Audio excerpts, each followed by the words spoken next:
wasn't to film the event, but actually just to learn from it and observe and get a good plan for the main event that was the Sunday, which is going to be on the next episode. That will probably be coming up on the Monday, on next Monday.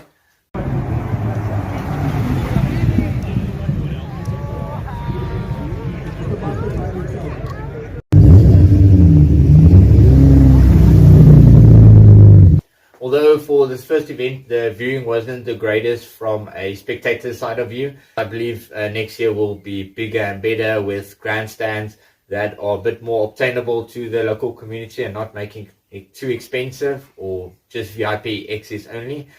All the rest of the people camped out in a big open quarter where there was food stalls and drinks available and beverages available. There was a big TV, so you could actually sit under the trees, which was quite nice. Sit with the locals, get that whole atmosphere, and still be able to watch the show, which I kind of liked.